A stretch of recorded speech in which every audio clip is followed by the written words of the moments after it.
오늘의 사건 반장입니다.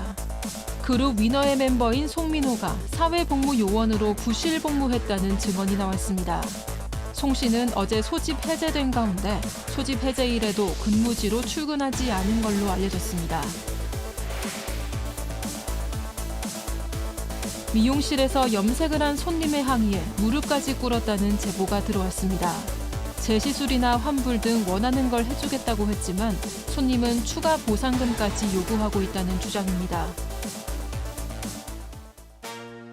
뾰로롱 안녕하십니까. 크리스마스 이브 다들 어떤 계획을 갖고 계신가요?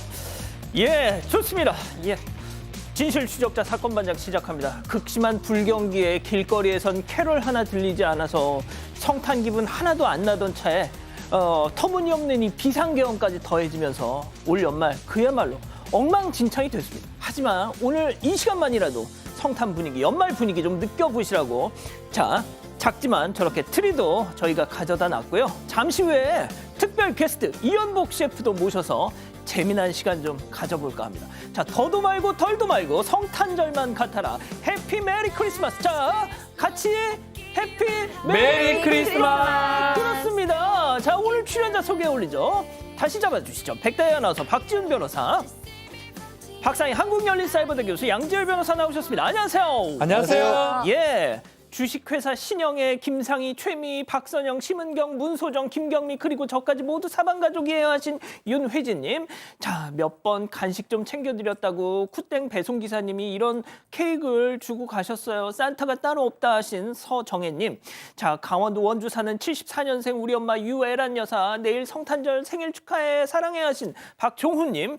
자, 서울시립대 합격한 예쁜 손녀딸 김도연아 할머니가 축하한다 하신 최지원님.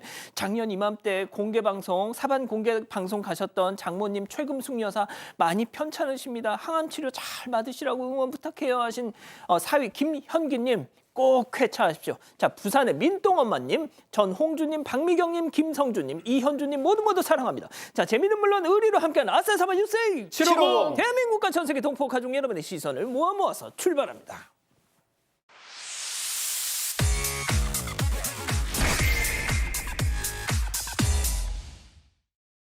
첫 번째 가보죠. 망치로 싹 털었답니다. 자, 충격적인 연쇄 절도 사건 제보 영상으로 만나보시죠. 자, 무인점포 입장한 남성 품에서 망치 꺼내더니 갑자기 쾅쾅쾅 키오스크를 막 내려치는데요. 계속 쾅쾅쾅 결국 다 부숴버리고 오픈 성공. 자, 지폐를 탈탈탈 꺼내더니 그대로 뭐 할까요? 그렇죠. 탈탈탈 꺼내더니 문 닫고 그대로 출행랑을 칩니다. 잠시 후에 이번엔 다른 무인점포의 등장. 두둑한 비닐봉투를 탁 내려놓더니 또 망치로 쾅쾅쾅쾅쾅쾅. 이번에는 안 열리니까 가위까지 꺼내가지고 이걸로 또 쓱싹쓱싹 하더니 결국 키오스크 오픈 성공. 자, 지폐들을 탈탈탈 또 챙겨 넣는데요. 자, 그런데 한 손에 든 휴대폰을 보니까 누군가 영상 통화를 하고 있어요. 자, 이날 저날 남성 저놈한테 당한 가게가 4-5곳이 넘는다는 겁니다.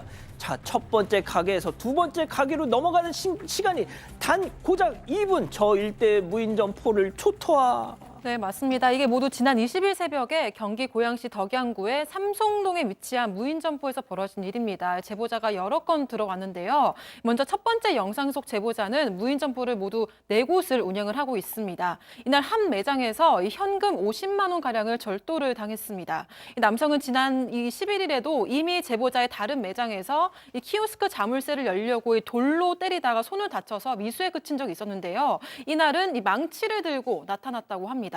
그리고 두 번째 제보자도 무인점포를 운영을 하고 있는데요. 이 남성에게 40만 원가량의 현금을 절도당했다고 합니다. 근데 이게 방금 말씀드린 첫 번째 제보자 매장에서 범행을 저지른 지 2분 만에 일어났다고 하고요. 키오스크도 파손이 됐다고 합니다. 또 주변에서 망을 보면서 행동을 지시하는 공범도 있었고 이 남성은 이 공범과 영상통화를 하면서 범행을 저질렀습니다. 그 이후에 택시를 타고 도주를 했는데요. 이날 무인점포 4-5곳을 털었습니다. 또 여러 곳에서 경찰 신고가 접수되면서 다행히 바로 다음 날에 경찰에 붙잡혔다고 합니다. 양 변호사님, 크리스마스 선물 주시는 대신에 제 부탁 하나만 들어주십시오. 제발 저놈들 촉법이라고 하지 말아주세요. 죄송합니다. 아까 이 남성 그렇게 얘기를 하시는데요. 남성이라고 하기도 민망합니다. 이제 13살 촉법소년입니다. 게다가 이 13살이니까 형사처벌을 못하니까 곧 소년부로 송치가 될 예정이라고 하는데 이미 다른 범죄를 저지른 기록이 3건이나 있다라고 하고요. 자, 저 녀석이 중학생이라는 거죠? 네, 중학생 13살이고 중학교 1학년입니다. 게다가 이제 보호자가 또 경제적 능력이 없어서 또 손해를 변제할 가능성도 없어 보이는 그런 상황이라고 하는데 지금 다 피해를 입으신 무인점포분들 사장님들 아니겠습니까? 사장님 중에 한 분은 충격을 너무 크게 받아가지고 내년 중으로 이 무인점포 다 정리하고 이민 가실 계획이랍니다. 좋습니다. 알겠습니다. 자, 다음 이어가죠. 사기당한 건가요? 자, 한국에 놀러 온 일본인 친구가 바가지를 쓴 것 같다는 제보인데요. 사진 만나보시죠. 자, 일본인 친구에게서 온 메시지. 신발 2켤레를 고속터미널에서 샀는데 이거 사기당한 거지? 자, 38,000 어쩌고 하길래 당연히 원인 줄 알고 샀는데 화폐 단위 원인 줄 알고 샀는데 영수증 봤더니 원이 아닌 N! 0이 하나 더 무려 38만 원. 자, 그중 진짜 가죽이라는 25만 원짜리 저 부츠를 확인했는데 세상에 쿠땡에서는 같은 상품을 45,000원에 판매 중. 더군다나 저거 메이드 인 차이나. 자, 자세히 설명 좀 해주시죠. 네, 제보자는 바로 어제 한국에 머물고 있는 일본인 친구에게 연락을 받았습니다. 이 고속버스 터미널 지하 상가의 한 구두가게에서 이 신발 2켤레를 38,000원으로 알고 샀는데 영수증을 보니까 이 38만 원이 결제돼 있다. 사기 아니냐 이런 연락을 받았던 겁니다. 이 놀란 제보자와 친구는 이 사장이 잘못 결제를 한 줄 알고 곧장 구두가게로 방문을 했는데요. 이 사장은 25만 원짜리 부츠 그리고 18만 원짜리 부츠 2켤레를 결제한 게 맞다면서 오히려 2켤레를 구매하니까 할인을 해줬다 이런 이야기를 했습니다. 그러면서 구매할 당시 가격표도 보여줬다고 주장을 했는데요. 일본인 친구는 가격표를 전혀 보지 못했다는 입장입니다. 게다가 구매 당시에 사장이 계산기로 보여준 금액은 분명히 38,000원이었다고 주장을 했고요. 일본인 친구는 구매한 신발 중 하나는 이미 착용을 한 상태였는데요. 그래서 착용하지 않은 신발 한 켤레만 환불을 해달라고 요구를 했습니다. 이 사장이 환불을 거절하다가 계속되는 이 신랑이 끝에 결국 기존 38만 원 결제를 취소를 하고 신발 한 켤레 값 25만 8천 원만 다시 결제를 했다고 합니다. 자, 그러니까 저 25만 8천 원짜리 저거는 이미 신고 있었기 때문에 환불을 안 해준다고 해서 저것만 계산을 했다는 건데 네. 자, 박 변호사님, 제가 네. 이 제보를 직접 확인했거든요. 바가지라고 애교 있게 말할 수준이 아니에요. 이거 사기야, 이거. 사기에 가까워요. 일본인 친구가 지금 이 신발을 좀 확인해보면서 사장이 하는 말이 진짜 가죽이기 때문에 비싸다라고 얘기를 했고요. SNS에 좀 궁금해서 이걸 올렸다고 합니다. 왜냐하면 본인이 봐도 저거 진짜 가죽 같지가 않잖아요. 비밀이잖아, 저거. 인조 같잖아요. 인조. 어. 인조. 예. 요 피혁, 합성 피혁. 올리니까 동종업계 종사 잘한 사람이 얘기를 합니다. 품번하고 그 디자인 같은 상품이 5만 원조차 안 한다라고 얘기를 합니다. 이미 구매를 했기 때문에 이걸 갖고 문제를 안 삼는다고 하지만 또 다른 사람이 피해를 입을 수가 있기 때문에 특히 일본하고는 그 만엔 뭐 10만의 차이가 나잖아요. 10만 원, 만 원. 막 그런 것들 좀 이용한 거 아니냐.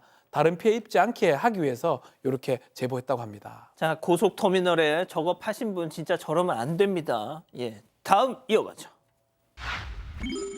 역대급 쓰레기 투기입니다. 자, 제보 영상 만나보시죠. 자, 쭉 달려오는 저 차량 한 대 철문 앞에 스톱.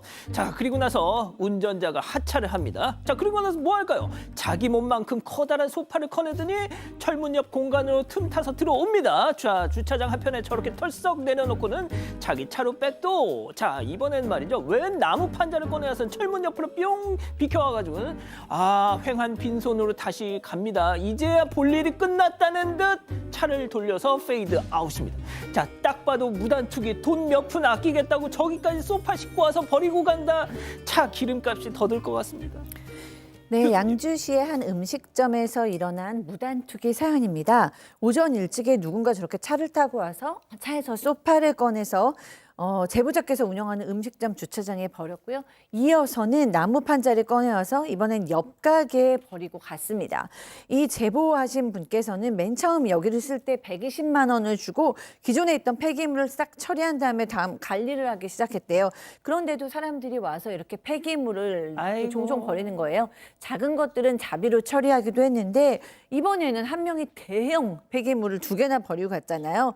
너무 속상해서 이제 시청 측에 문의를 했더니 했더니 시청 측에서 어. 그냥 무상으로 수거는 해주겠다. 그런데 이제 무단 투기한 사람을 우리가 잡아줄 수는 없다라고 얘기했다고 합니다. 하하, 자, 그랬는데 사건 반장에 제보하고 나서 시청이 막 부들부들 움직였다는 거 아닙니까? 그러니까 시청의 제보자분이 저 이거 사건 반장에도 알렸습니다라고 얘기를 했더니 갑자기 그 다음날 담당 공무원분이 나서가지고 CCTV를 주셔서 바로 범인을 찾아냈다라고 하고요.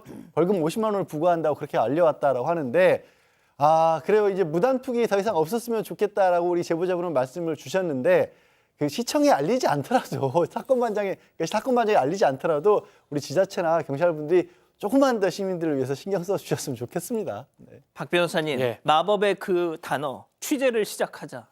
그러니까 사실은 취재하지 않았으면 그냥 넘어갈 수도 있는 일인데 취재를 하니까 반응한 게 아닌가 조심스러운 예측입니다. 그니까 말이죠. 좋습니다. 자, 다음 마지막 사연으로 가볼게요. 사장님 나빠요. 자, 사반 가족께서 집단 지성의 판단을 받아보고 싶으시다면서 제보해 주신 사연 함께 들어보시죠.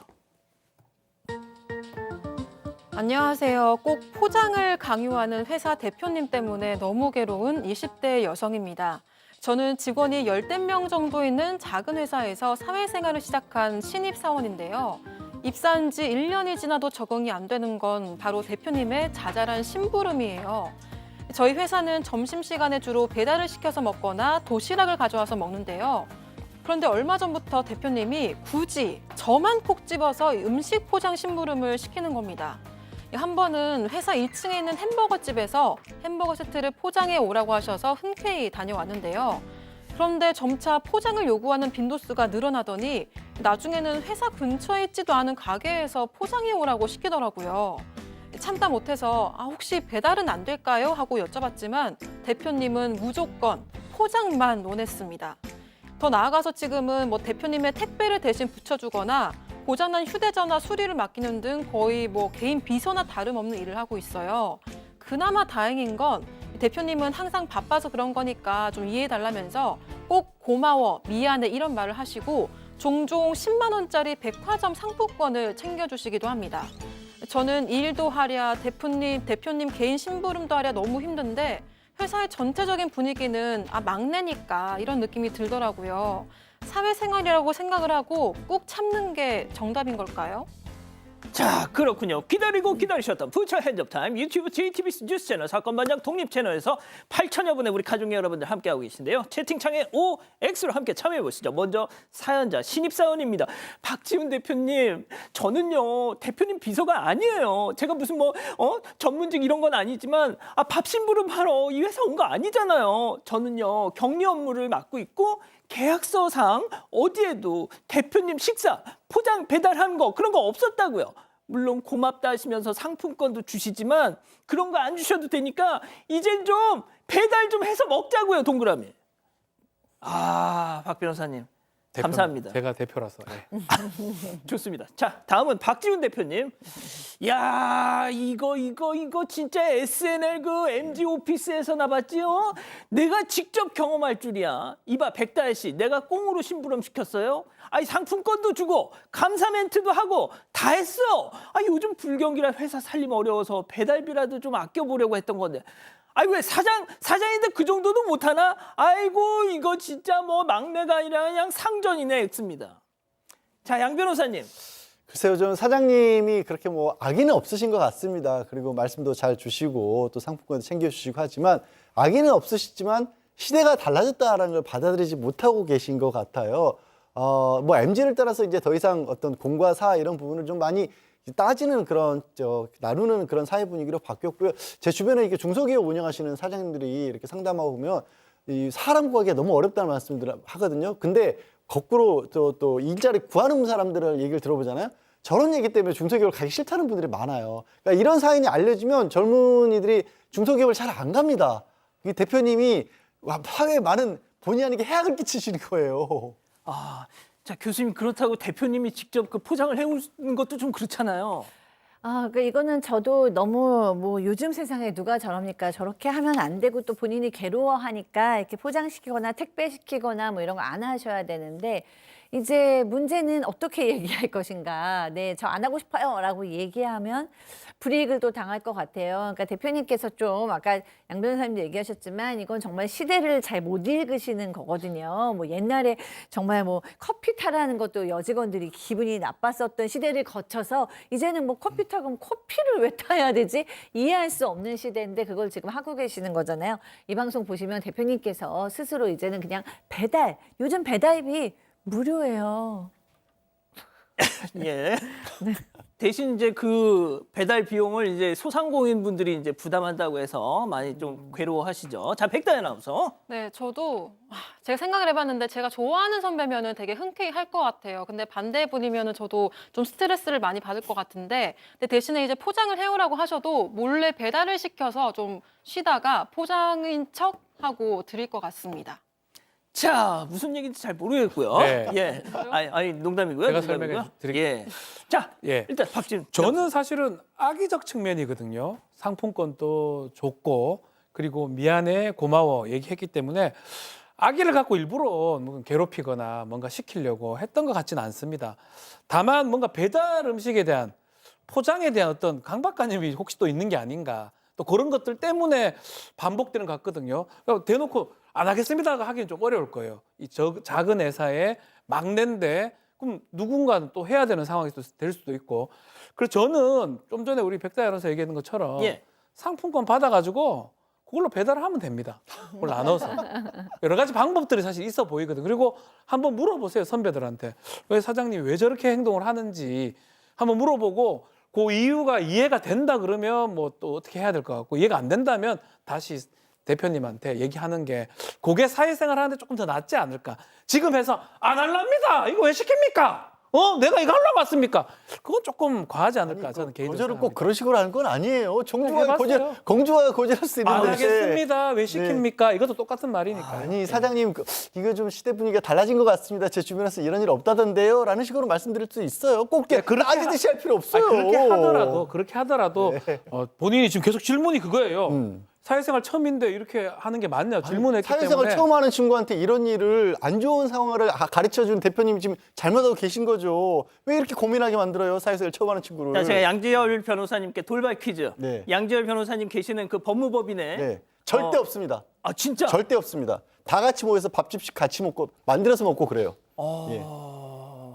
불가능한 일입니다, 저거는. 오, 저렇게 말씀하니까 제가 할 말이 네. 없네요. 네. 예. 제가 그 말 틀렸다는 게 아니고 조심스럽게 본인 질문이 그거예요. 꼭 참고 하느냐 대놓고 하느냐 이 부분이니까 여러 가지 방법들이 있어요. 그 얘기를 하는 거지 뭐 하지 말라는 말도 절대 아니에요. 예, 알겠습니다. 자, 우리 가족 여러분들은요? 네, 순희손님 개인 비서도 아니고 회사에서 왜 저런 일을 시키나요?라고 하셨고요. 깡깡다람쥐님은 10만 원 상품권 주면 포장해오는 것 정도는 해줄 수 있을 것 같은데 이런 의견도 있었습니다. 그러니까요. 자, 사반 제보 메일과 카톡 제보 채널에선 많은 사연 제보 기다리고 있습니다.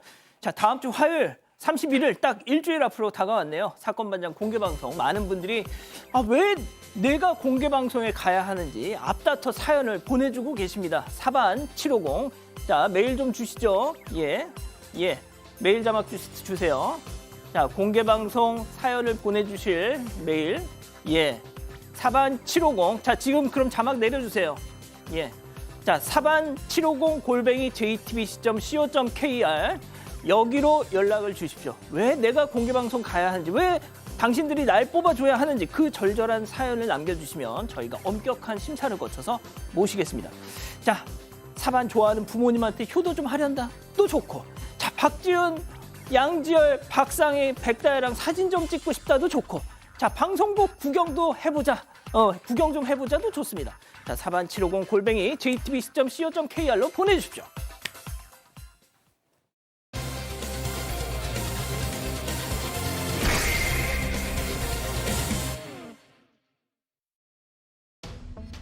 그룹 위너로 데뷔한 송민호, 이 래퍼로 또 예능인으로 두각을 드러내면서 왕성한 활동을 이어왔는데요. 지난해 3월 사회복무요원으로 대체복무를 시작하게 됐고 입대하면서 팬들에게 멋진 모습으로 인사드리겠다고 마지막 인사를 남겼습니다. 그런데 송 씨는 소집 해제를 코앞에 두고 부실 복무 논란에 휩싸였습니다. 1년 9개월, 그동안 무슨 일이 있었던 걸까요? 자, 박 교수님, 그 송민호 씨, 그러니까 복무를 시작하면서부터 솔직히 좀 잡음이 있었어요. 네, 그렇습니다. 송민호 씨 뭐 많이들 아실 거예요. 가수죠. 이렇게 노란 머리로 위너의 한 멤버 가수인데 뭔가 예능도 많이 했고 또 미술 작품도 잘 그려서 아주 재능이 많은 연예인으로 알려져 있어요. 그런데 이분이 건강상의 이유로 사회복무요원으로 근무를 하게 됐어요. 그 공황장애랑 양극성 장애가 있는데 이제 그것으로 사고 보충력 판정을 받았다라고 전해졌거든요. 그런데 이제 맨 처음부터 너무 근무를 좀 안 하는 것 같고 또 결혼식, 완전 근무를 처음 시작하자마자 미국에 가서 동생의 결혼식도 갔다 왔거든요. 그러니까 어떻게 군인이 저렇게 미국을 많이 왔다 갔다 할 수 있지? 자유롭게? 뭐 많이는 아니지만 자유롭게 갔다 왔다 할 수 있지? 뭐 이런 또 의아함을 자아냈습니다. 그리고 또 제일 논란인 거 바로 장발 스타일이었는데요. 훈련소에 입소한 줄 알았는데 어떻게 장발이 되었나라고 보니까 이 병무청 심사를 받아서 기초군사교육 제외 대상자로 분류돼서 훈련소를 가지 않았다는 거예요. 그래서 장발이 되고 수염도 길렀다고 합니다. 아, 그러니까 이제 사회복무요원으로 이제 복무를 한 이후에 저런 차림이었다라는 건데요. 자, 그런데 이런 논란들은 그냥 작은 불씨에 불과했습니다. 소집 해제를 6일 앞둔 지난주에 이 복무 근태에 문제가 있었다는 의혹이 불거진 건데 심지어 이런 얘기까지 나오고 있더라고요. 체크포인트 짚어보죠. 자, 저희가 이제 제2의 싸이라고 이렇게 뭐 잡아봤는데 뭐 아시다시피 가수 싸이 씨가 재입대를 했었잖아요, 양 변호사님. 네. 도대체 어떤 게 그 소집 해제 일주일 6일 전에 뭐가 불거진 겁니까? 일단 언론 보도 내용이 사실이라면 굉장히 심각한 상황으로 보입니다. 마포시설관리공단에서 그렇게 근무를 하도록 돼 있었다고 하는데 같이 근무했던 복무요원들에 따르면 이런 거예요. 보통 저기 이제 회사처럼 9시에 출근해서 10시, 6시에 퇴근하는 건데 이거를 지킨 거를 한 번도 본 적이 없다라는 거죠. 그래서 심지어는 회사에서 출근 시간을 아예 10시로 조정해 줬다는 거예요. 여기서부터 정말 말이 안 되는 상황인데 그런데 10시에도 나오는 날이 없었다라는 거고요. 이런 얘기도 해요. 온 날보다 안 온 날이 더 많았고 10시 넘어서 나와서 얼굴만 비추고 가고 점심은 집에서 먹고 온다고 나가기도 하고 퇴근 시간, 그러니까 6시 한 10분 전에 나타나서 오늘 6시에 퇴근했다. 이런 식의 주장이었다는 거고 올해 2월에는 마포에는 다른 시설로 옮겼는데 거기서도 똑같았다라는 주장이 나온 겁니다. 야, 이게 만약 사실이라면 큰일 날 일인데 어. 또 다른 얘기들이 나오고 있습니다. 이 주된 업무가 전화를 받는 업무인데 송민호입니다라고 전화를 하면 본인 목소리가 알려져 뭐 저는 모르겠는데요. 목소리 안다는 이유로 전화를 못 받겠다고 해서 결국은 전화가 오면 다른 복무요원들이 다 받았다고 합니다. 그리고 이제 이 출근을 하지도 않았지만 어쩌다가 사무실에 이제 나오면 누워 있었대요. 헤드셋 끼고 누워가지고 게임만 했다는 주장도 있고요. 복장도 제대로 안 입고 있고 그 이유는 뭐냐면 살찌기 전에 맞춘 거라서 맞지 않다 이런 주장도 저건 뭐죠? 있고요. 슈퍼카가 지금 있는데요. 네. 이 편의 시설에 주차장이 협소한데도 이 차를 몰고 오는 겁니다. 뒤늦게 와가지고 아, 송민호 씨 차량이에요? 본인 차량입니다. 아. 슈퍼카를 주차장에 이렇게 세워두니까 주차 특혜도 좀 있는 거 아니냐 이런 논란이 있습니다. 아, 출근하면서 이런 저런 슈퍼카를 타고 저 직장에 사회복무요원 그 근무를 하러 왔다. 자, 일단 이 주장들 특히 이제 디스패치라는 매체에서 이제 이걸 상당 부분 보도를 했는데 이게 다 사실이라면 송민호 씨 본인의 문제일 수도 있겠지만 이거를 눈 감아주거나 못 본 척 해주는 그 주변도 문제가 아닐까요? 네, 그래서 이 부분에 대해서 이 마포 주민편익시설 책임자가 해명을 한 게 있습니다. 이 송민호가 휴가 이후 계속 출근을 했고 출근 확인을 하고 서명을 받았다고 했는데요. 또 바빠서 확인을 하지 못했을 때는 병무청에서 CCTV로 확인을 했다 이렇게 덧붙이기도 했습니다.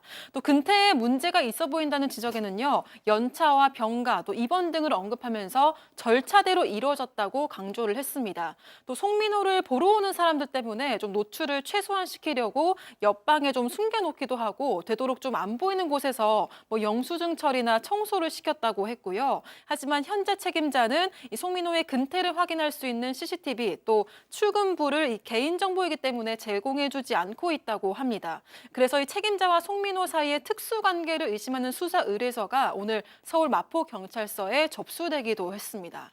자, 지금 저게 이제 앞서 말씀드린 그 동생 결혼식이 샌프란시스코였나요? 아무튼 뭐 미국 어디서 있었던 때 외국 그 현지에 간 건데 사회복무 요원 신분이었었다는 거죠. 자, 그런데 저렇게 머리가 장발이고 또 뭐 허락을 받고 이제 나가면 나갈 수는 있습니다. 뭐 군 복무 중이라도. 자, 그런데 아무튼 저런 모습이었다.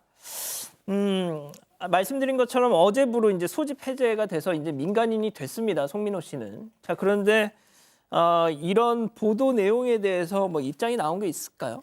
네, 아직 뭐 입을 열고 있지는 않아요. 근데 이제 YG 엔터테인먼트에서는 아티스트 복무에 관한 자세한 내용은 얘기해드리기 어렵다라고 밝혔고요. 다만 병가 사유는 복무 전부터 받던 치료의 연장이다. 아까 얘기했듯이 공황장애와 양급성 장애를 얘기하는 것 같죠? 그 외 휴가 등은 모두 규정에 맞춰서 사용했음을 알려드린다라고 얘기를 했어요. 그리고 또 마포 주민 편익시설 책임자도 병무청과 얘기해서 송민호를 복무 부적합자로 소집 해제하는 게 맞다고 봤다. 그리고 본인한테도 권유했다. 그러니까 그만큼 지금 송민호 씨가 일상생활하는데 좀 어려움이 있게 보였다는 얘기겠죠. 그런데 송민호 본인이 거부했다고 합니다. 나는 연애 생활을 해야 되니까 어떻게든지 버텨야 됩니다. 그래서 복무 기간을 채우고 소집 해제해야 한다고 했다. 라고 얘기를 해요. 그러니까 송민호 씨의 이 불거진 의혹들이 사실이 아니다. 이 부분에 대해서 소명 자료를 만들어서 낼 예정이다라고까지 밝혔습니다. 교수님, 근데 이거 제가 뭐 잘 문외한이어서 그냥 여쭤보는 건데 이제 공황장애 네. 그리고 이런 거라면 정말 병가를 내야 될 만큼 되게 심각한 상태라면 그 지금 당장 지난 10월 31일에도 미국 하와이에 5박 6일 여행을 갔다 왔는데 비행기 탈 수 있나요? 사실 공황장애가 어디서 일어나느냐에 따른데 이제 뭐 좁은 공간이라던가 아니면 이렇게 움직이는 교통수단 이런 데서 제일 많이 일어나는 게 사실이거든요. 그러니까 비행기를 못 타는 가능성이 좀 높은데 그럼에도 불구하고 뭐 모든 공황장애 앓으시는 분이 다 비행기를 못 타진 않으니까 사실 뭐 딱 못 탄다라고 얘기하기는 조금 어려운데 일상생활을 할 수 없을 정도다라고 얘기했지만 사실 우리는 송민호 씨의 얼굴이나 그 표정이나 뭐 이런 걸 다 너무 잘 알고 있기 때문에 조금 매칭은 잘 안 되거든요. 그래도 이제 사실은 전문가가 정말로 공황장애가 심각하다라고 판단을 했다라면 그 고통이 있었던 것은 맞겠다 싶은 면이 있습니다. 자, 박 변호사님. 예. 오세훈 서울시장까지 등판했습니다. 이게 지금 논란이 커지고 있잖아요. 지금 보면 멍망이에요. 저렇게 뭐 군대입니까? 뭐 장난입니까? 만약 저게 맞다면요. 머리 길러가지고 뭐 안 되고 헤드셋 쓰고 있고 뭐 차 끌고 오고 뭐 엉망이거든요. 이게 맞다면요. 그래서 오세훈 시장이 조사를 좀 해라. 사회복무요원 복무 실태 긴급 전수조사라 지시를 내렸고 만약 잘못됐다 그러면 조사해보면 다 나올 겁니다. 출근 시간 지켰는지 근태 부분 요게 사회복무 관련법 이게 대체 복무예요. 군 복무랑 똑같은 겁니다. 대충 할 바에 그 군대입니까 그게? 장난이죠. 그래서 처벌할 수 있다라고 얘기하고 사이트이 뭐 갔잖아요 새로. 그것처럼 지금 민원이 들어오니까 경찰에서 내사도 하겠다고 지금 밝힌 상황입니다. 아이고야. 그 2PM의 이준호 씨도 사회복무요원으로 뭐 이렇게 복무를 했었는데 서초에 있는 지적장애 중증장애인 주간보호센터에서 복무를 했었대요. 양 변호사님. 그런데 거기 관계자들이 지금도 막 침이 마르도록 칭찬을 한답니다. 그러게요. 지금 여태까지 제기된 상황을 보면 적어도 그 정도 상황은 아니었던 것 같습니다. 그러다 보니까 이제 박 변호사 조금 전에 언급을 했지만 누리꾼들이 아니 이 정도면 뭐 재입대 시켜야 되는 거 아니야? 과거에 다른 연예인들 이런 사람들 군대 다시 가지 않았느냐라는 얘기도 하고 거기서 그칠 문제가 아니라 이거는 아예 뭐 교도소에 보내야 된다라는 그런 좀 심한 말까지 오르고 있는 상황이고요. 반면에 또 이런 얘기도 하는 게 반면이 아니라 또 거기에 더해서 아니 그렇게 일상생활이 불가능할 정도의 사람인데 그럼 어떻게 방송 활동을 그렇게 해왔던 것이냐라는 지적을 하는 사람도 있고 이에 반해서 아직 지금 사실이 다 밝혀진 것도 아니고 일방적인 주장인데 너무 이걸 가지고 허위사실이 퍼뜨려지는 거 아니냐라고 지금 침착하자라는 그런 반론도 있습니다. 알겠습니다. 첫 번째 이렇게 정리하고요. 두 번째 이어갑니다.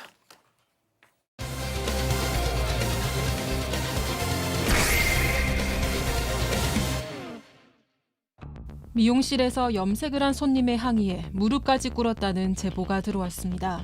재시술이나 환불 등 원하는 걸 해주겠다고 했지만 손님은 추가 보상금까지 요구하고 있다는 주장입니다. 무슨 일이 있었던 건지 알아봅니다. 미용업계에서 20년간 일했다는 원장님이 처음 겪는 일이다 제보를 주셨네요. 네, 이 미용실은 경기도 수원에 있고요. 1년 반 전에 오픈을 했고 직원은 8명이 있습니다. 이렇게 새로운 선생님이 오실 때마다 이벤트를 진행을 하는데요. 좀 좋은 리뷰를 만들기 위해서라고 하고요. 근데 지난 9월에 한 손님이 당시 이벤트로 예약을 했는데 이게 노쇼를 했었다고 합니다. 근데 얼마 후에 다시 이벤트가 진행이 돼서 손님이 시술을 예약을 했고 블루블랙으로 염색을 하고 나서 매우 만족하면서 리뷰도 잘 써줬다고 합니다. 그리고 약 2달 뒤에 지난 13일 이게 해당 손님이 다시 왔는데 30분을 지각을 한 거예요. 근데 길치라서 뭐 미용실을 못 찾겠다 이렇게 했는데 미용실을 이런 곳에 차리셨냐 이렇게 화를 내서 결국 직원 2명이 직접 모시러 갔다고 합니다. 당시 손님의 모발은 탈색모 상태였다고 하고 블랙으로 염색을 했습니다. 염색 3만 원, 커트 2만 7천 원으로 시술을 진행했다고 합니다. 자, 한 번은 블루블랙, 또 한 번은 블랙으로 염색을 하고 갔다는 거죠. 자, 그런데 며칠 뒤에 이런 연락이 왔다고 합니다. 체크포인트 짚어보죠. 파란물이 나와서 자, 당시 손님과 디자이너의 통화 내용 들어보시죠. 탈색모라 색깔이 조금 많이 빠질 거다라고 말씀을 하셔가지고 까만색 물이 조금 많이 이렇게 나온다는 말씀인 줄 알았어요. 네. 근데 지금 막 파란색 거품에 파란색 물이 나오다가 전에 염색했던 컬러도 있으시고 하셔서 아니 블루가 나올 수도 있기는 해요. 이거는 염색약 자체에 그러면 문제가 있다는 거잖아요. 그러면 이거는 그냥 가만히 넘어갈 문제가 아닌 것 같은데요. 소비자 고발원에 민원을 넣든 그렇게 처리를 하는 게 맞을 것 같은데 일단 지금 색감이 빠지셨나요? 그래서? 색감이 빠진 거는 아닌데 염색을 하시고서 색이 빠지는 건 당연한 건데 어떤 것 때문에 항의를 하고 민원을 넣는다는 건지 제가 지금 이해를 잘 못해서요.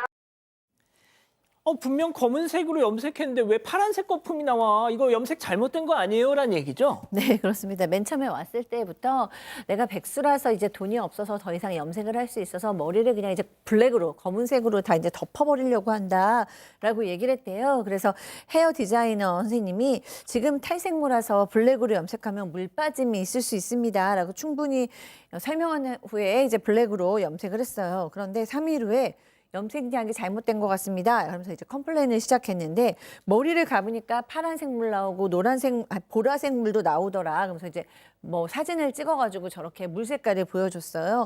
그런데 미용실 측에서는 검은색이라는 거는 파랑색, 노랑색, 빨간색이 섞여서 나오는 색이기 때문에 어떤 경우에는 파란 물이 나오고 어떤 경우에는 빨간 물이나 노란색 물도 나올 수 있대요. 그래서 그거를 설명했더니 갑자기 또 그러면 그렇게 3가지 염색약을 섞어서 염색을 해줬다는 거냐고 또 화를 내더라는 거예요. 그래서 아니다. 블랙 연모제 단독으로 사용한 게 맞다. 그렇게 얘기하고 더 이상 얘기가 안 될 것 같아서 환불을 원하시면 환불을 다 해드리겠다라고 얘기했다고 합니다. 왜 자꾸 블랙이라고 우겨? 사람 진상 만들어 왜? 잘못을 인정도 안 해? 왜 환불을 자 이렇게 항의를 이어갔다고 하는데 네. 자 문제는 거기서 끝나지 않았다. 이거를 인터넷에 이 내용을 바로 올리겠다라고 얘기를 했다고 합니다. 그러면서 사람을 얼마나 우습게 알길래 이렇게 나를 대했느냐. 배신감도 들고 실망감이 너무 많이 든다라고 하고 협회로 알아봤고 민원 제기도 하겠다라고 그 얘기를 했다고 합니다. 협박을 좀 비슷했는데 실제로 이 손님이 인터넷에 관련 글도 올립니다. 저처럼. 예. 그리고 처음에 좋게 남긴 후기 글도 수정을 하고요. 또 다른 사람이 좋게 썼던 글에 또 댓글을 달아서 시비를 또 걸기도 하면서 이것 때문에 이 미용실에 이미지 타격을 좀 입었다고 합니다. 자 결국 그 손님이 며칠 뒤에 매장으로 직접 오셨답니다.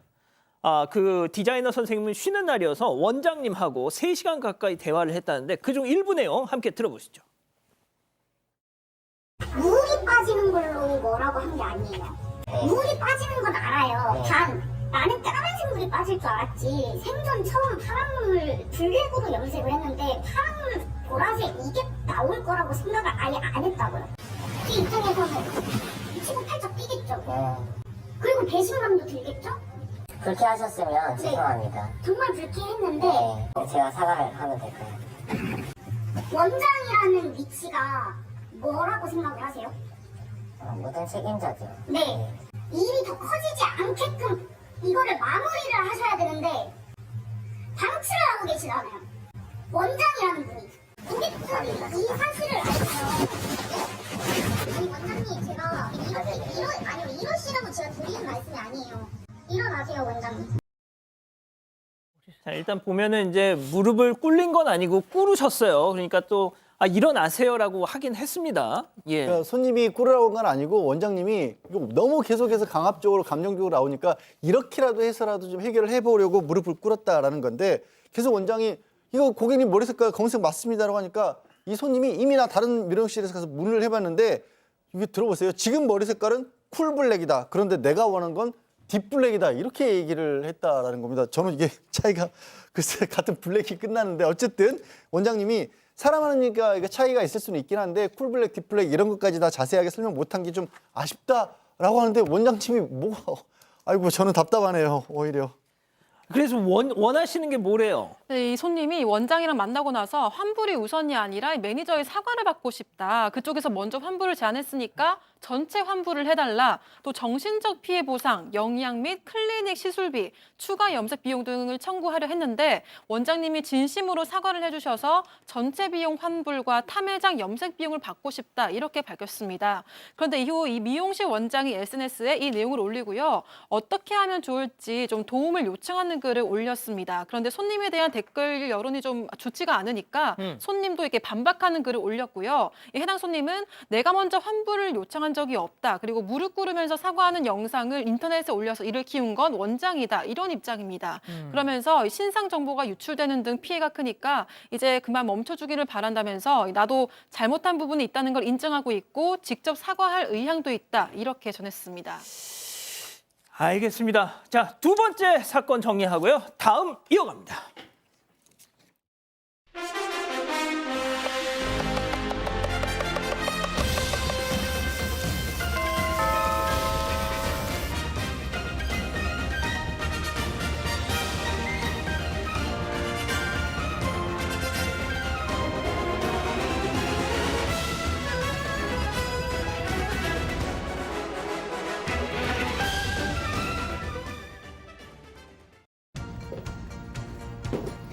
뾰로롱!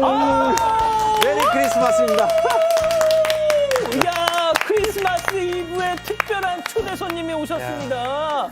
이연복 셰프님이 크리스마스 이브를 맞아서 특별히 사건 반장에 이렇게 직접 왕림해 주셨네요. 와우. 안녕하세요. 야, 세상에. 화요일 날 이 시간에 냉장고를 부탁해가 하나 하면서 지금 채널 지금 내가 제대로 보고 있나 하시는 분들 많으실 것 같은데 사건 반장 나오셨어요. 왜 이현복이 여기 나와 지금 이러고 계십니다. 채팅창에서. 네.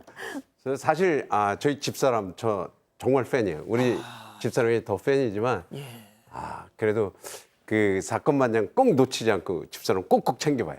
그래서 그러시구나. 저도 시간 있을 땐 꼭 같이 보고 있죠. 그렇습니다. 네. 진짜 사건 반장 이런 프로그램입니다, 여러분. 가족 여러분. 자, 그런데 이게 저희가 또 우리 이연복 셰프님이 사건 반장 가족이라는 걸 알게 된 게 우리 박지훈 변호사님 때문이란 말이죠. 저 원래 제가 너무 팬인데 우리 연복 셰프의 그 요리를 너무 좋아하고요.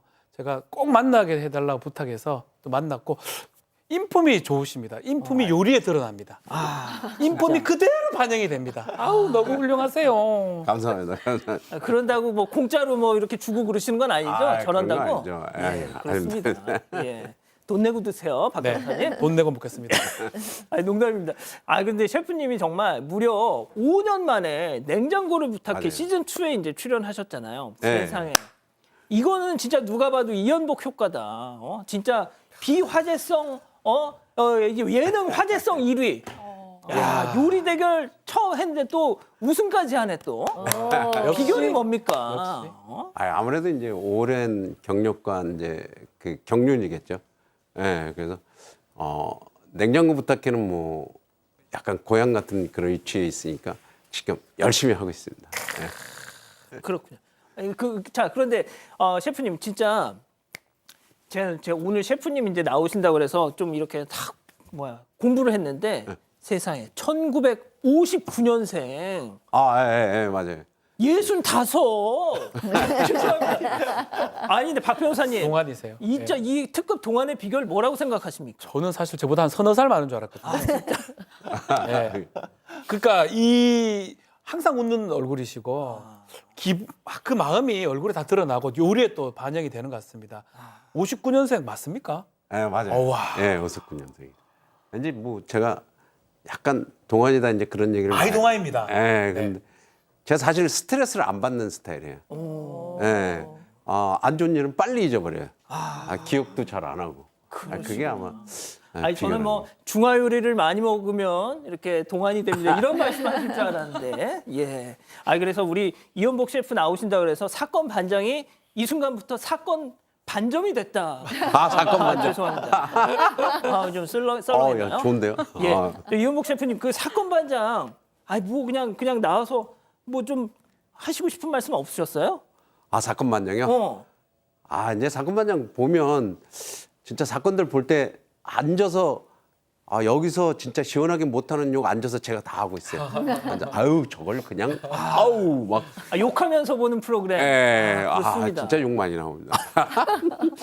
박 변호사님 예. 한 말씀 좀 하세요. 아유 욕을 좀 저희가 대신 해드려야 되는데 방송 관계상 그러니까요. 욕을 못합니다. 그래서 제가 집안에 앉아서 대신하고 있어요. 네네네. 그런데 전 진짜 이연복 셰프님이 솔직히 말씀드리면 한 달 전쯤에 우리 여기 계신 분들을 직접 그 연구실로 초대를 해주셨어요. 교수님 그때 정말 좋은 시간 가지셨잖아요. 네, 제가 그걸 그때 이제 찍어가지고 사진 좀 올렸는데 너무 많은 사람들이 너무 부러워하는 거예요. 나도 가고 싶다. 다음에는 나도 좀 데려가주면 안 돼요? 막 너무너무 많이 부러워하고 저희 그때 너무 즐겁게 먹고 얘기하고 셰프님 덕분에 너무 행복한 시간을 가졌죠. 사건 반장 워낙 팬이다 보니까 다 한번 초대하고 싶어서 그때 또 그렇게 응해 주셔서 너무 감사하죠. 제가. 그렇습니다.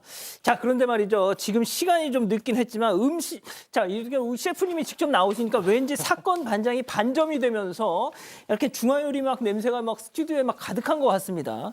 자, 셰프님이 딱 이 타이밍에 맞춰서 오늘 양손 가득히 뭔가를 챙기고 와주셨는데 뭐를 좀 요리 선물을 준비하셨다고요? 제가 또 그냥 나올 수 없어서 이제 저희 매장의 시그니처 메뉴인 멤버샤를 이렇게 최고입니다. 크리스마스 아닙니까? 케이크 모양 딱 해서 가지고 나왔습니다. 그렇습니다. 맛있게 드시죠. 자, 오늘 바로 몇 시간 전에 말이죠. 셰프님께서 따끈따끈하게 요리를 하시던 그 현장 먼저 만나보시고요. 직접 그 실물 영접을 하겠습니다. 저희 제작진이 급파해서 그 모습 촬영했는데 직접 영상으로 확인해 보시죠. 와우! 자, 여기는 제 스튜디오입니다. 유튜브를 촬영하는 스튜디오인데 오늘 제가 사건 반장 특별 게스트로 가잖아요. 그래서 사건 반장 오늘 가족을 위해서 특별한 메뉴를 주문했습니다. 그래서 제가 오늘 이 멤버샤를 케이크로 만들어서 갖고 갈 예정이에요. 자, 시작해 볼게요.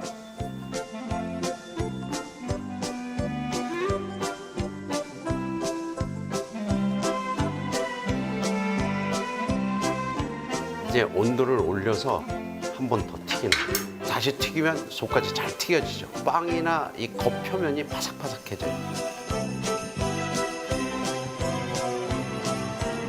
자, 이렇게 해서 완성됐습니다. 이제 완성했으니까 이렇게 가면 또 밍밍하겠죠? 그러니까 프레이팅을 해서 케이크 모양을 한번 살려보도록 할게요.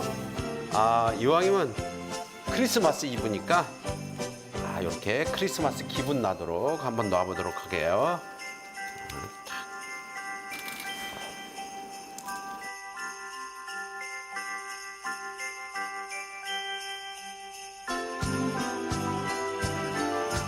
분위기 나네요. 자, 메리 크리스마스! 멤버샷! 이쁘죠? 우리 사방 가족을 위해서 지금 이동하겠습니다.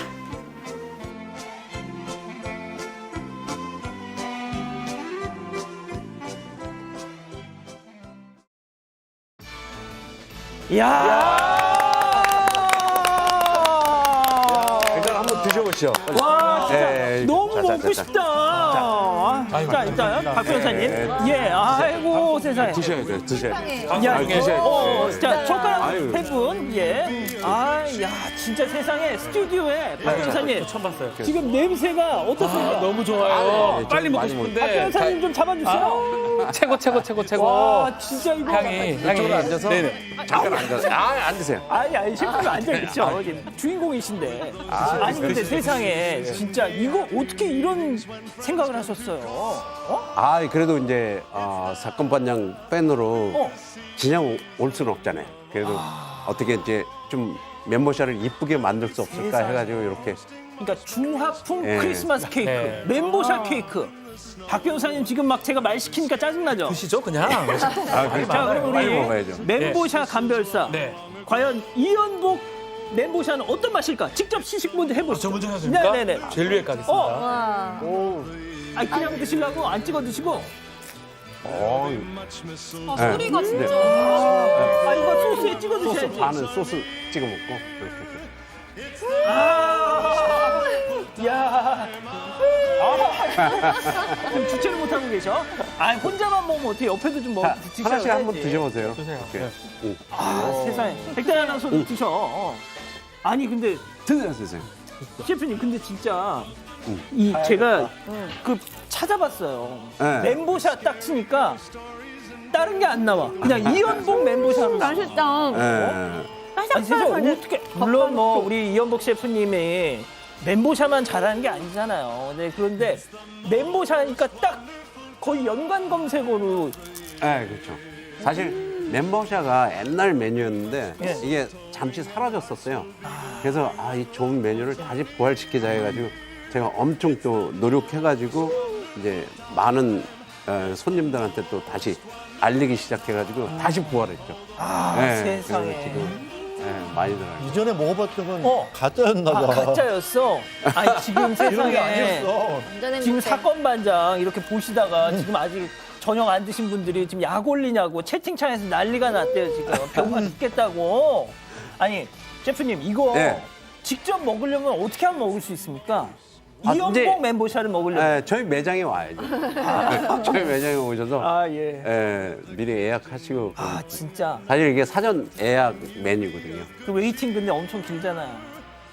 예약 안 하면 못하는 못 먹잖아요. 예? 하나 더 먹었어요? 여기 빨리. 일단 카메라 갖고 먹어야 돼. 진짜 이 깍쟁이 진짜 이 미친쟁이야. 하나만, 나 2개만 먹을 거예요. 지금 죄송합니다. 박 변호사님 몇 개 먹었어? 진짜 짜증나 죽겠어. 지금 앞에 딱 있잖아요. 딱 앞에 저기 있으니까. 가져갔어. 또, 자, 좋습니다. 자, 이연복 셰프님 이렇게 그대로 보내드리기엔 섭섭한데요. 자, 방송 끝날 때까지 계속 주목해 주시고요. 네. 자, 특별히 여기 계속 이렇게 모시는 이유가 있습니다. 셰프님의 특별한 조언을 기다리는 맞춤형 사연이 들어왔는데요. 자, 셰프님 출연하실 날만 오매불만 기다리며 묵혀왔던 사연, 그 내용이 뭘지 별별 상담소에서 소개해 드립니다.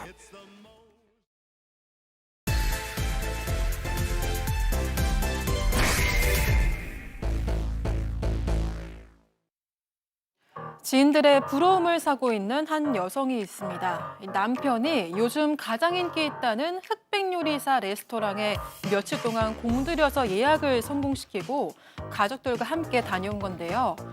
또 얼마 지나지 않아서 이번에는 편의점에서 어렵게 구한다는 밤 티라미수를 사왔습니다.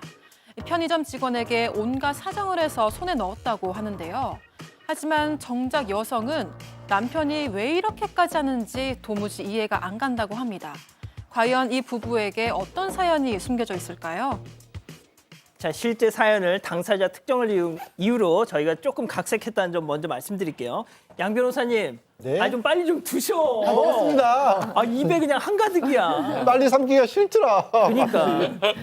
근데 세상에 자, 먹는 것에 진심인 남편 때문에 웃지 못할 사연을 겪고 있는 한 아내분의 얘기인데 처음 남편을 만났을 때만 해도 이 정도일 줄은 몰랐다고요. 그러니까 사연을 보내주신 주인공은 40대 여성입니다. 한 10년 정도 전에 은행을 찾았다가 은행에 근무하시는 남편분을 만난 거예요.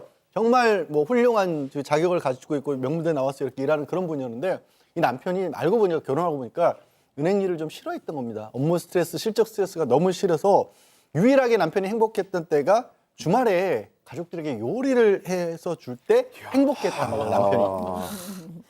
운명적인 만남이 찾아왔어요. 백다희 아나운서. 네, 지난 9월에 우리나라를 강타했던 이 TV 프로그램 흑백 요리사에 남편이 푹 빠져버린 거예요. 남편은 밤새 시청도 하고 이제 부엌을 난장판으로 만들면서 요리를 따라하겠다 이렇게 도전하기도 했습니다. 급기야 주변 친구들까지 동원해가지고 그 흑백 요리사에 나온 셰프들의 이 레스토랑 티켓팅에 성공을 하기도 했는데요. 심지어 이 편의점에 출시된 이 셰프들의 요리 간식을 사기 위해서 편의점 사장에게 조공까지 했습니다. 근데 인기가 많아서 잘 못 구하다 보니까 이 사장한테 간식까지 주면서 환심을 사서 밤 티라미수를 1등으로 구해왔다고 합니다. 자, 그러다 남편은 충격선을 하기까지 이르렀습니다. 네, 그렇습니다. 남편이 어느 날 나 직장 그만두고 요리 공부하고 싶어라고 얘기를 하는 거예요. 아내는 우리 집에 지금 초등학생이 2명인데 절대 안 된다라고 얘기했더니 난 정말 평생 동안 하고 싶은 일을 해본 적이 없어라고 거의 빌었는데 시부모님조차도 요리로 지금 평생 업을 삼는 거는 어렵다라고 반대를 했어요. 그런데 얼마 뒤에 친구로부터 나 오늘 레스토랑에서 니네 남편을 봤어 라고 얘기하는 거예요. 뭐지? 보니까 회사를 이미 그만두고 최저 시급을 받는 3개월 수습 직원으로 레스토랑에 들어갔습니다. 셰프님, 갑자기 다른 일 하다가 은행원 하다가 이렇게 전향하는 경우 있습니까? 은행인 직업 자체가 너무 아까운데 사실 있기는 있어요. 진짜? 의류 사업하고 막 이러신 분들이 이제 갑자기 중국 제품이 들어오면서 이제 막 부도 나서 망하신 분들, 나이 먹어서 이렇게 들어오신 분, 어쩔 수 없이 이제 생계를 위해서 하시는 분들이 계시는데 나이 먹어서 나중에 하다 보면 조금 밑에 있는 사람들한테 이렇게 잔소리 듣고 막 그런 걸 못 견뎌하세요. 이분 너무 아까운데 지금. 그러니까. 네. 자, 박 변호사님, 예. 이 남편 별의별 짓 다 했대요. 자, 요리를 하려면 기본적으로 불쇼를 한번 해야 됩니다. 후라이팬 들고 일하다가 딱 기름 보면 불 확 나는 거, 그거를 지금 하다가 불을 냈어요, 정말로. 그래서 큰일 날 뻔했는데 다행히 뭐 큰 화재로 이어지진 않았는데 천장에 걸림도 생기고 아파트 주민들이 막 안 좋게 시선을 쳐다봤겠죠. 그러니까 남편 하는 말이 여보 다음에는 안전하게 불쇼할게 라고 얘기를 했다고 합니다. 이게 불쇼가 아무 때나 하는 게 아니고 음식에 맞춰서 적절할 때 하는 게 그때 불쇼죠. 이거는 좀 셰프님, 위험한. 가능성 없어 보이십니까? 이분 지금 이제 막 시작인 것 같은데 연세도 계신데 조금 무리이신 것 같기는 해요. 비관적인 평가. 자, 요리 열정에 불타오르다 못해 집까지 홀랑 태워먹은 이 남편. 급기야 아내의 뒷목을 잡을 제안까지 하게 되는데요. 내 꿈이 다야. 자, 이 남편 역할은 박지훈 변호사, 네 꿈만 있니? 아내 역할은 백다희 아나운서, 그리고 스페셜 깜짝 게스트 이연복 셰프님도 열연해 주시는 별별 극장 레디 액션! 여보야, 내가 말단을 해 보니까 이게 비전이 없어. 그래서 말인데 2년만 내 유학 가면 안 되겠나? 뭐라고? 이거 그럼 나 혼자 벌어서 생활비에 당신 요리학교 등록금까지 내라는 거야 지금? 없잖아. 하나밖에 없는 남편을 위해서 눈 딱 감고 아파트 이게 팔자. 이거 2-3년 버틸 수 있다. 이거 팔면. 이게 무슨 말이야 지금? 그게 말이야 방구야. 방구라니. 우리 애는 아직 초등학생인데 당신도 없고 집도 없으면 어떻게 키우라는 거야? 내가 있잖아. 내가 요리사로 이 셰프님처럼 성공하면 강남에 막 아파트 하나 사가 막 일식으로 확 사줄게. 맞지요? 사면 되잖아요. 야 박지훈, 세상에 어느 요리사가 2년 만에 성공해서 강남 한강뷰 아파트를 사니? 저기요, 그게 정말 쉽지 않거든요. 몇 년 했어요? 몇 년 하셨는데? 그렇습니다. 예, 자, 그렇다면 별별 상담소 오늘의 궁금증 이연복 셰프님의 조언까지 한번 들어보겠습니다. 짚어보죠. 흑백 요리사에 빠져서 은행까지 그만둔 남편, 유학 가겠다는데 2년 이혼을 해야 될까요? 라고 하셨습니다. 자, 일단 양 변호사님부터 짧게 가보죠. 이유는 모르겠는데 유학은 보내주지 마십시오. 예, 좋습니다. 자, 박 교수님. 네, 저도 이제 본인의 꿈을 쫓아가야 되긴 하는데 그럼에도 불구하고 끝까지 아내를 설득해서 아내하고 타협한 다음에 움직이십시오. 자, 박 변호사님. 한국에서 하세요. 유학까지 갈 필요는 없어. 한국에서. 한국에서 하면 될 것 같아요. 진짜 이거는 그냥 우리 이연복 셰프님께서 눈 딱 감고 네. 진짜 사람 하나 살리는 셈치고 진짜 받아주세요. 진짜 이거 방송이라고 일부러 좋게 얘기해 주지 마세요.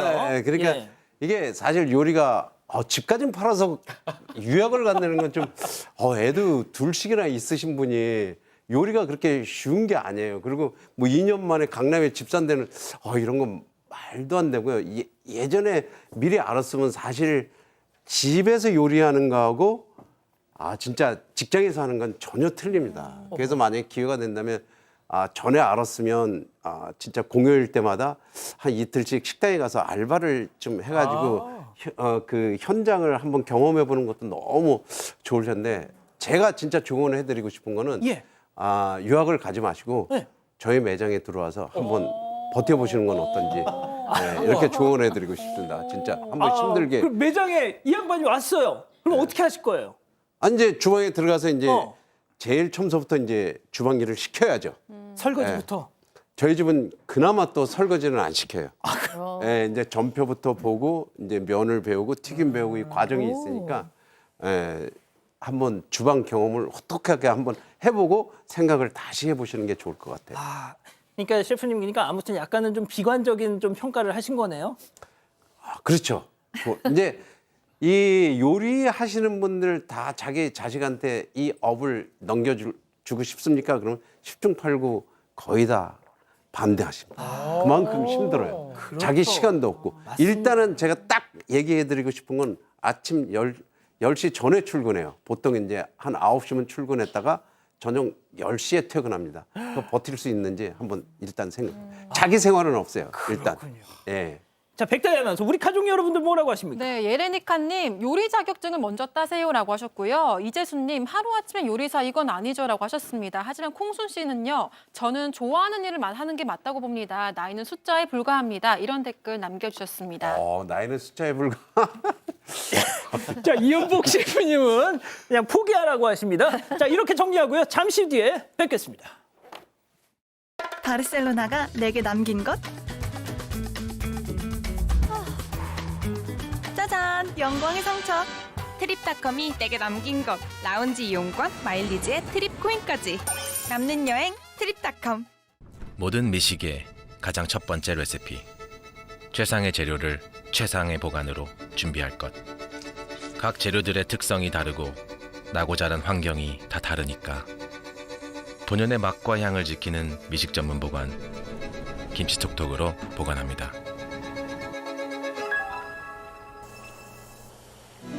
보관은 재료에 대한 존중이자 미식의 시작입니다. 미식 전문 보관 김치톡톡. 고혈압이나 당뇨병으로 병원을 찾는다면 당신은 대상포진 고위험군. 고혈압, 당뇨병 환자가 대상포진에 걸리면 심근경색, 뇌졸중 발생 위험이 증가할 수 있습니다. 그래서 대상포진은 예방접종이 중요합니다. 해주시죠. 사랑하는 사건 반장 가족 여러분, 저희 성탄절 하루 쉬고요. 목요일 사반 750 저녁 7시 50분 다시 옵니다. 오늘 31일 공개방송 응모 많이 해주시고요.